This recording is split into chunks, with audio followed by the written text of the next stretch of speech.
the San Joaquin Valley, a place abound with food, but where a decent bite may be hard to find. I'm Ramon. My mission? To find all things unique, hidden, and delicious that the valley has to offer. I'll be joined by Angie. And Mark. And together, we'll find out what's good, Fresno.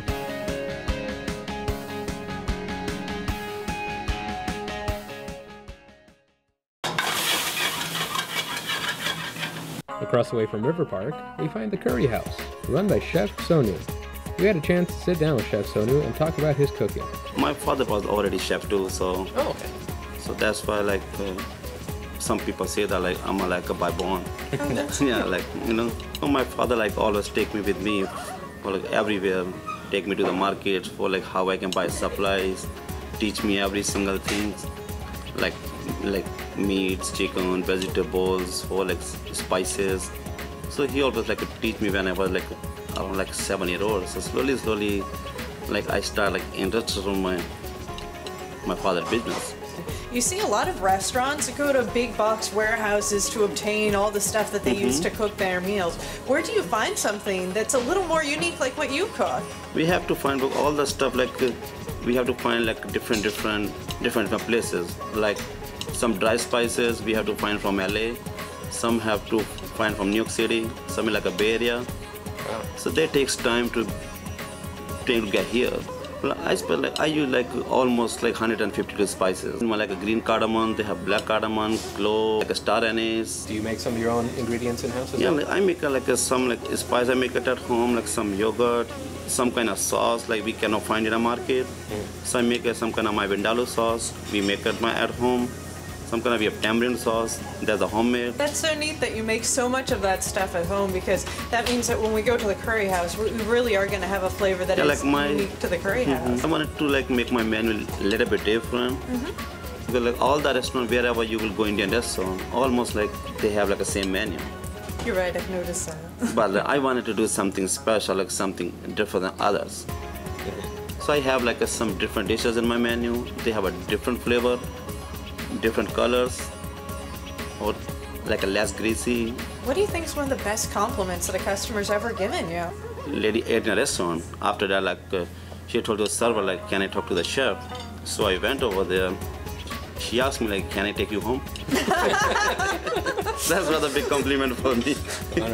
Afterwards, Chef Sonu slipped back into the kitchen to make us an incredible banquet of various Indian dishes. Tonight the role of Mark will be played by Sam. Hey, Sam. Hey guys. We're at the Curry House tonight. We're going to enjoy a wonderful meal cooked by Chef Sonu.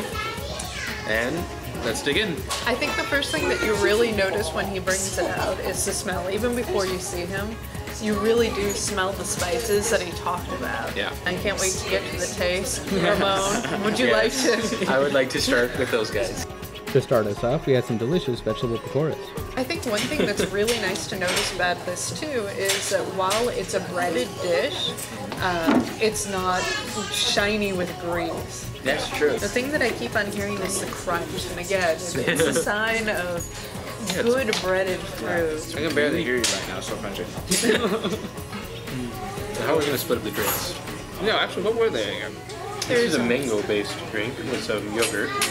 And then this is a yogurt-based drink with a little bit of sweetness added to it. I think that we're just going to drink amongst ourselves, and as long as nobody here has Cooties. Not lesser checked, but... Cooties be damned. The beverages were so good, even the cameraman wanted to taste. Oh, camera guy. It's delicious. Yeah. And of course, what Indian meal would be complete without naan? The ubiquitous South Asian flatbread. Can't eat Indian food. This is the most awesome piece of pie that I've ever seen, by the way. I mean, look at this. This is sprinkle of all kinds of goodness. It's actually really fun to watch them do it, because they'll take the dough and you put it on this little platform, and then they pretty much slap it to the side of the oven. Then the creamy sag paneer, multifaceted and delectable. This thing's interesting because you put it in your mouth, you get one flavor, and then that one sort of goes away, and something else kicks in. It's kind of creamy, but it's spicy at the same time. I like it. It's very complex, and then you have the little cheese that they have in there too. That mellows it out. Kind of nice. The way that you're describing it looks so much different, or sounds so much different than what I would expect by looking at it. When I'm looking at it, I expect something a little simpler, a little more salad tasting. Yeah. No. This isn't salad. But no, I can tell. The only challenge of this meal is to keep talking. Because Yeah. I keep on finding myself putting more food in my mouth. We moved on to the ever-popular tandoori chicken.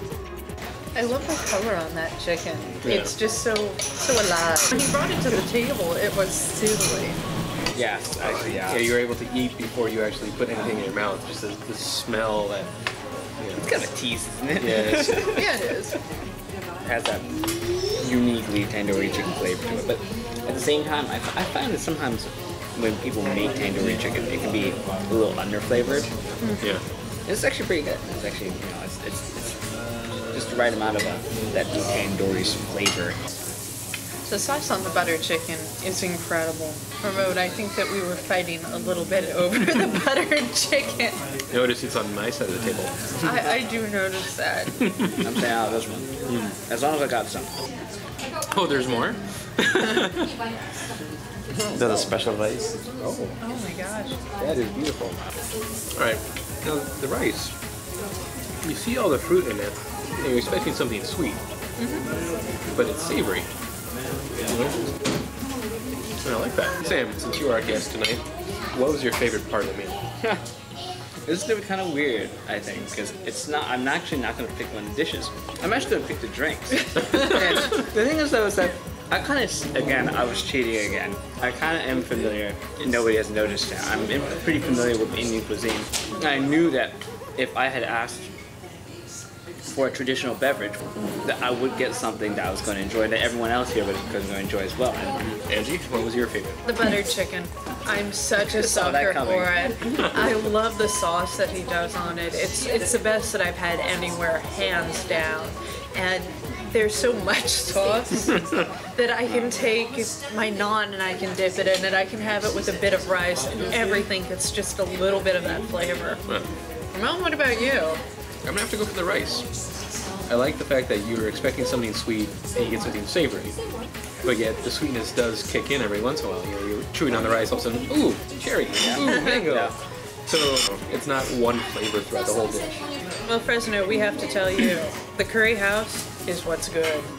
So this is Ramon Angie? me, Sam, I guess. saying thank you for joining. See ya.